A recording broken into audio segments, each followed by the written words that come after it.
Yabang pa nga ng boyfriend niya. Pero huwag kang mag-alala, partner. Makakahanap ko na ipapalit doon. Naalagaan mo ko, pinaparamdam mo sa akin na may halaga ako, pinapasaya mo ko. Ano ba to? Ano ba gusto mong mangyari? Umamin ako, sabihin ko sa'yo, may gusto ako sa'yo. Para ano? Para lumabas na manunulot ako? Wala na po kayong problemahin. Bayad na po yung hospital bills nyo. Sino nagbayad nito?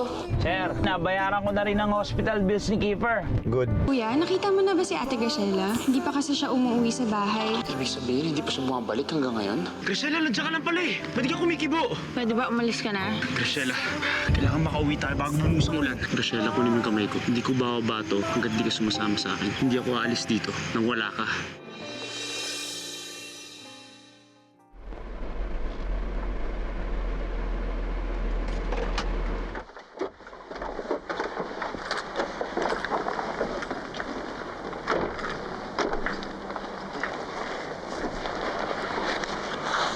Amahan. Sige. Ako na.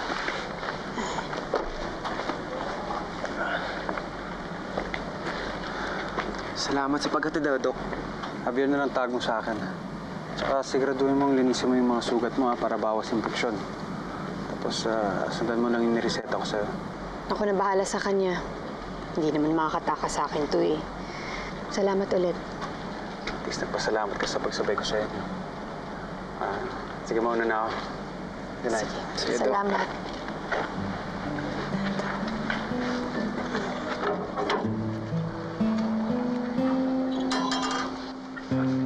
Sandali.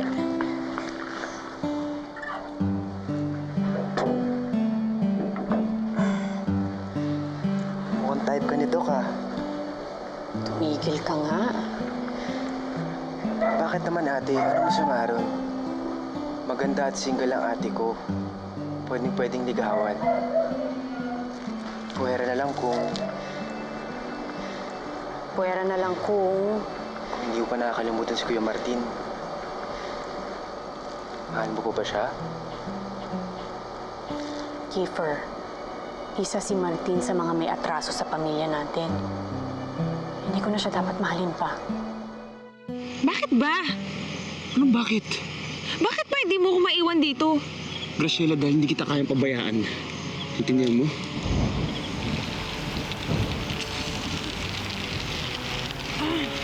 Kita mo na! Tara na! Paano tayo uuwi ngayon? Saka mo na problemahin yun! Maghanap mo tayo sa silungan! Tara! Ayoko! Tara na!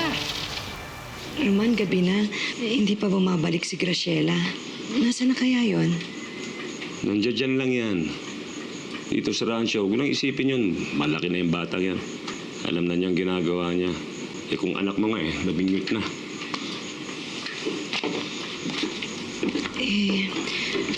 Nangako tayo sa anak natin na babantay natin si Graciela. Pahanap mo lang sa mga tao mo. Ano ba, Mara? Marami pang ibang bagay na kailangan natin alalahanin kaysa kay Graciela.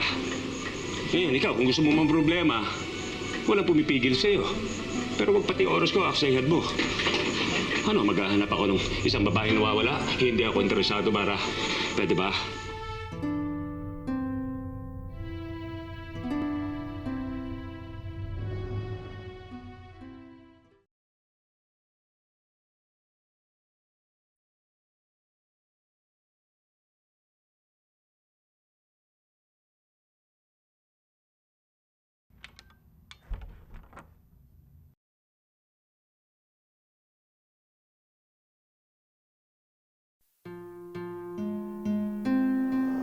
Maganda at single ang ate ko.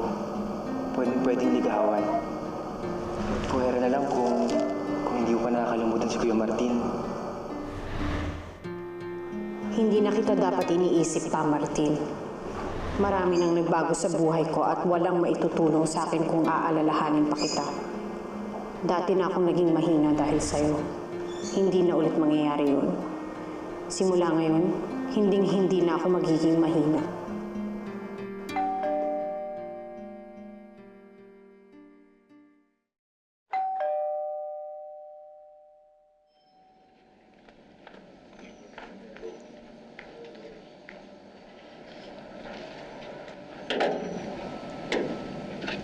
Dok, Javier, bakit bumalik ka? Hindi kasi Di ba, tinanong kita kanina kung pwede kitang yayain na manood ng sine. Tapos di ka pumayag. Eh, naisip ko na baka pumayag ka kung magkape na lang tayo. Alam mo namang kakalabas lang ng ospital ng kapatid ko. Iniisip mo bang aalis ako, lalabas kasama ka at iiwan na lang siya dito mag-isa? Tama ka. Umuwi ka na lang, Dok. Salamat ulit sa pagligtas mo sa kapatid ko pero hindi pa rin ang sagot. Hindi ako makikipag-date sa'yo.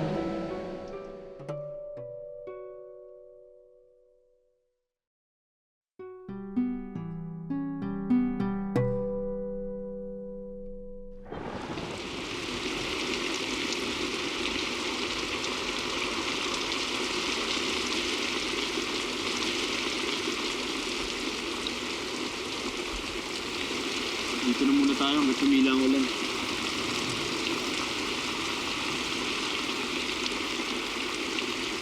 Pasensya ka na kung naging matigas yung ulo ko, pati tuloy ikaw stranded dito. Mabuti na yun kaysa naman ikaw lang mag-isang stranded dito. Lagi ka na lang nandyan tuwing kailangan ko na magliligtas sa akin. Kasalanan ko naman ang ba't ko umalis eh. Hindi dahil sa mga sinabi ko, hindi ko naman lalo eh. Hindi ko naman mawala. Rachela, pasensya ka na sa mga sinabi ko. Hindi naman ito gusto saktan. Hindi ko naman pagtingin ko sa'yo. Kaya nag-martin. Tingin mo sa akin.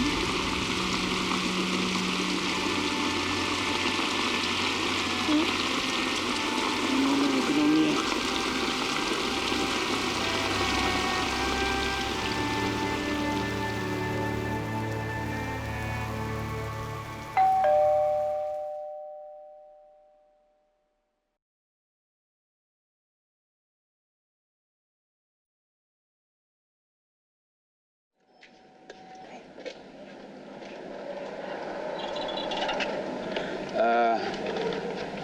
Ayaw mo kasing lumabas para magkape, kaya ito. Ako na lang nagdala ng kape dito.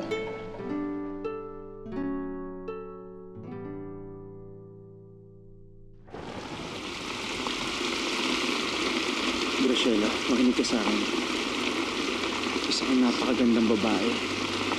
Mabait, makalaga, masikaso. Huwag kang maniniwala sa mga sinasabi ng tao. Huwag kang papayag na tratuhin ka nila na masama. Naintindihan mo? Pero hindi ko kayang lumabag, Martin. Mahina ako. Ikaw lang naman ang nagpapalas ng loob ko eh. Ikaw lang ang nagpaparamdam sa akin na may halaga akong tao. Ba't hindi naman kita? Kailangan kita.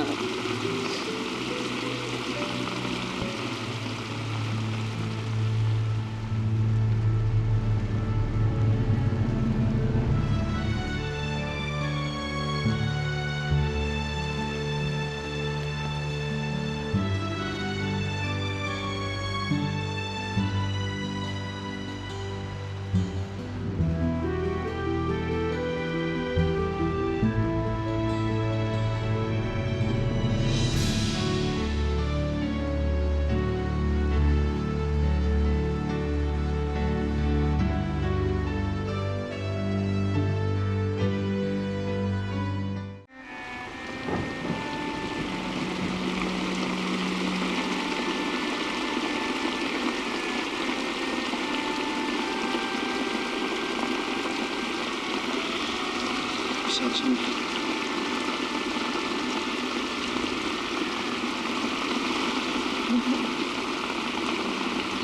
Pinagsisisiin ko na ba?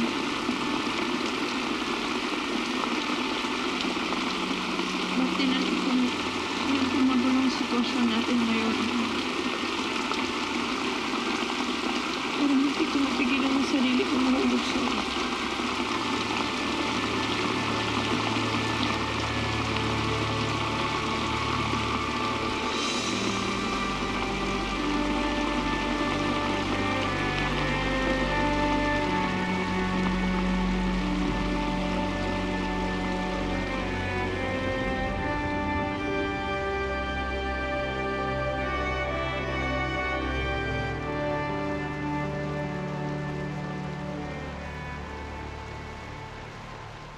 Javier, dediretsuhin na kita.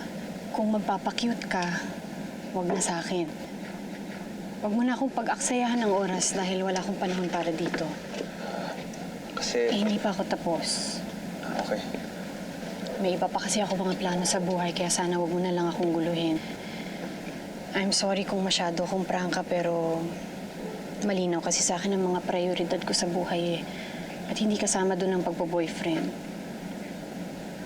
Ngayon palang sinasabi ko na sa'yo na hanggang pagkakaibigan lang ang mabibigay ko. At yun ay dahil niligtas mo ang kapatid ko. Sana malinaw sa'yo yun. Dahil prangka ka, paprangkahin din kita. Alam mo nung tayo magkita, humanga ako sa tapang mo. Ngayon na ipakita mo sa akin na di ka tulad ng iba na magpapaligoy-ligoy pa. Saan mo akong pinahangan. Huwag ka mag-alala, hindi ako mangungulit. Rinirespeto ko yung desisyon mo na unahin yung mga priorities mo. Okay sa akin yun. Kaya, gusto mo friends? Okay sa akin yung friends.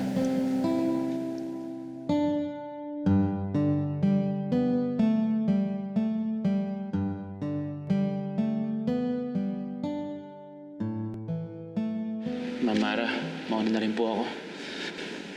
Lenny, Graciela. Salamat sa pagbabantay mo kay Ate Graciela, Kuya Martin, ha? Tama talaga na sa'yo ako nagpatulong para hanapin siya. Salamat, Martina. Malaking bagay na sinama mo si Graciela sa magdamag. Hindi ko nga alam kung saan niya nagpunta eh. Alalang-alala ko sa'yo kagabi. Tita, pasensya na ho kayo na wala po kasi ako eh. Paano ka ba napunta sa gubat? Eh, wala naman masyadong pumupunta doon. Ba't doon ka na masyal? Yung kabayo kasi ni Graciela, yung nagsyempohan niyang kabayo, mahilig talaga sa gubat yun eh. Kaya siguro doon siya napadpad. Mabuti na lang talaga nahanap mo siya. Kukuha na lang muna kita ng damit para makapagpalit ka. Salamat po, Mara. Sige.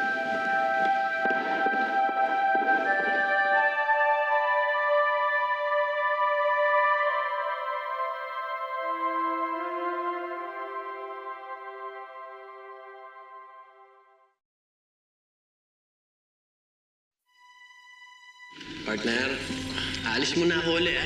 Ikaw muna ang bahala kay Graciela. Graciela, kay Martin ka lang didikit. Ayokong dumikit ka sa ibang mga tao dito. Wala akong tiwala sa mga tao dito. Kay Martin lang ako may tiwala.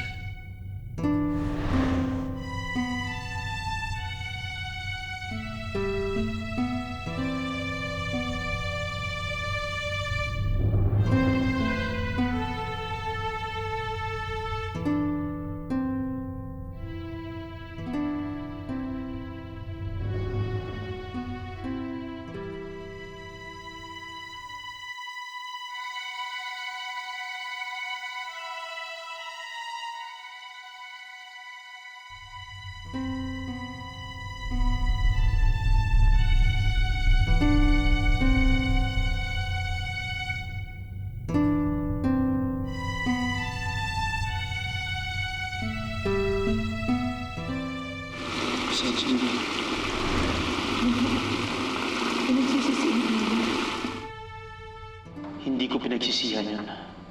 Patawarin sana ako ni Louie. Pero kailangan ako ni Graciela.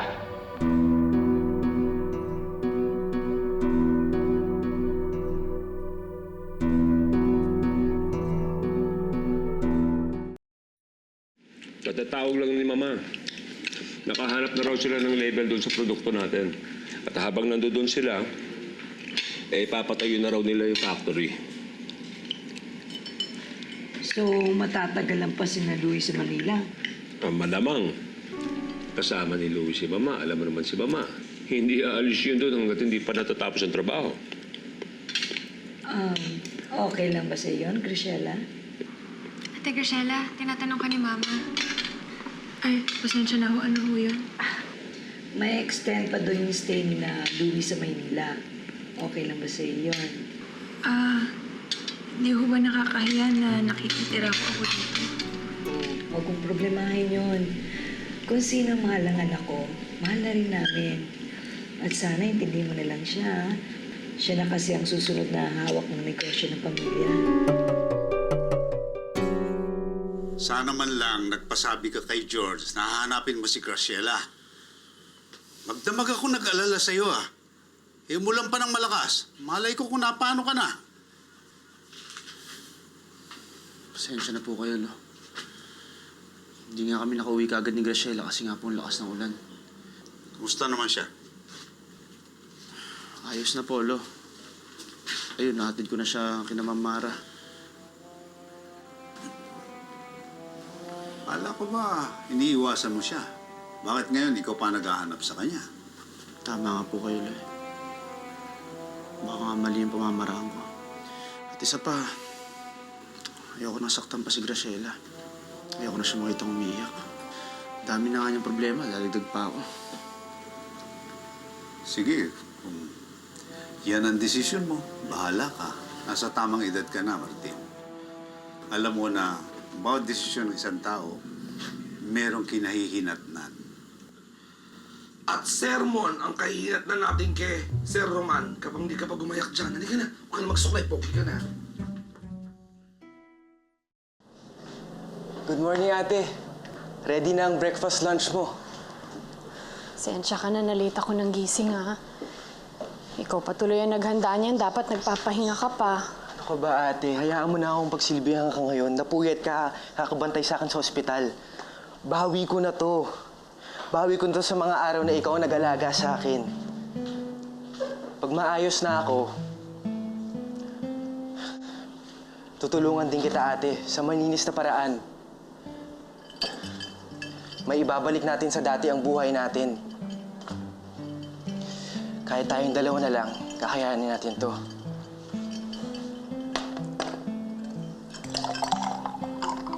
Sige na, ate, kain ka na. Pagbubutihan ko pag-aaral ko, ate.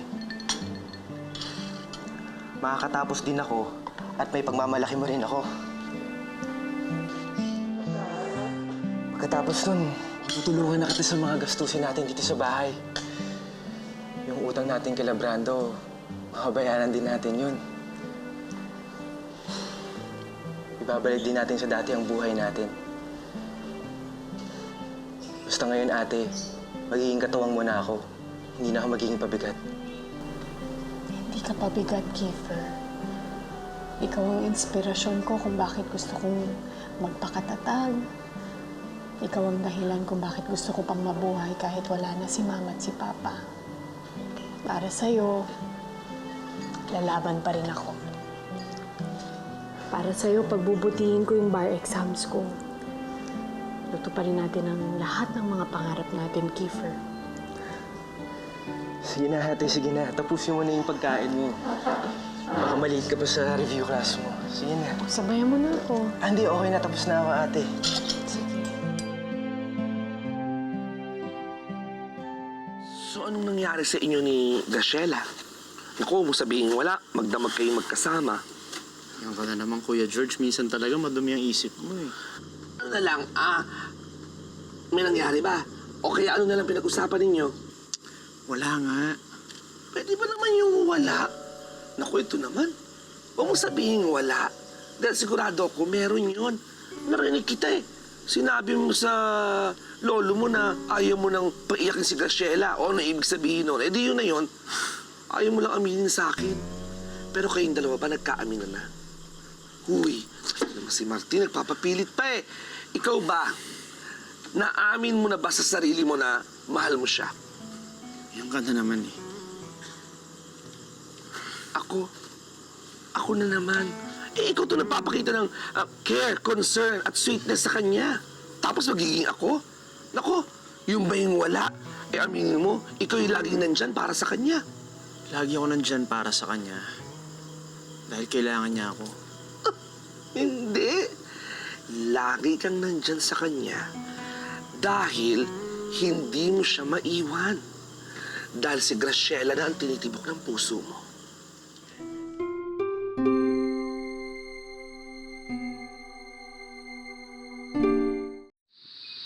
Kuya Martin, George! Hi! Hi! Si Graciela, di ba lagi kayo magkasama pag lumalabas? Pumunta sila ni Mommy sa bayan eh, para daw hindi siya mabore sa bahay. Sige, ingat ka. Hi. Uy, nahanap niya. Narinig mo ba yun, ha? Hinahanap ni Martin si Graciela.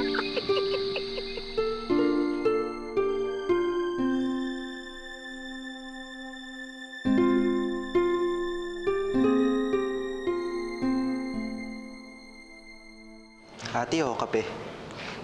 Salamat. Pahinga ka naman, ate. Tama na yan. Baka makatulog ka sa exams mo yan bukas. Mauna ka na. Sige na. Konti na lang to. Ate, sigurado akong papasa ka. Salamat. Alam mo, ate, naisip ko, pag nagkatulungan kayo ni Javier, isang doktor, tapos isang abogado, yan yung labas ng mga anak niyo yan, ah. Loko-loko. Tulog ka na nga. Sige na, ate. Pahinga ka na rin, ha? Oo, sige. Good night. Good night.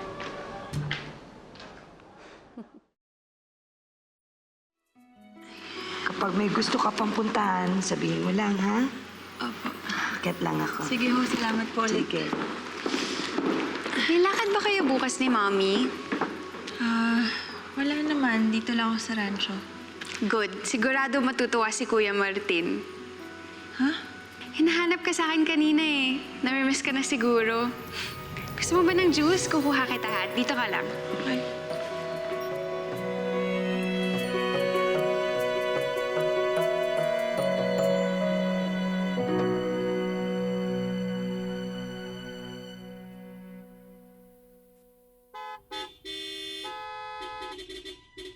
Ano ba naman yan? Kung kailan umuulan, tsaka pa masisiraan yan.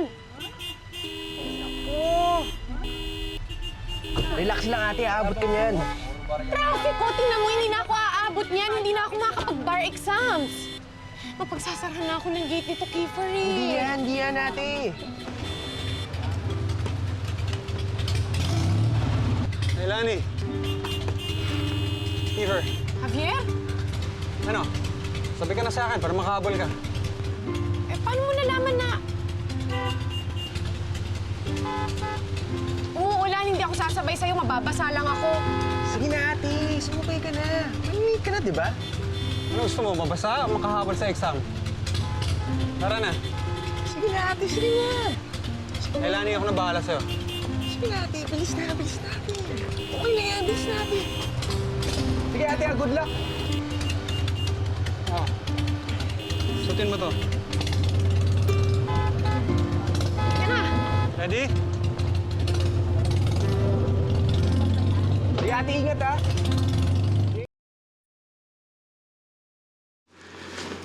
Okay, mamaya ikot ulit tayo. Ha?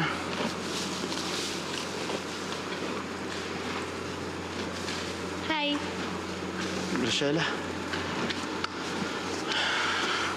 Namiss kita. miss na rin kita.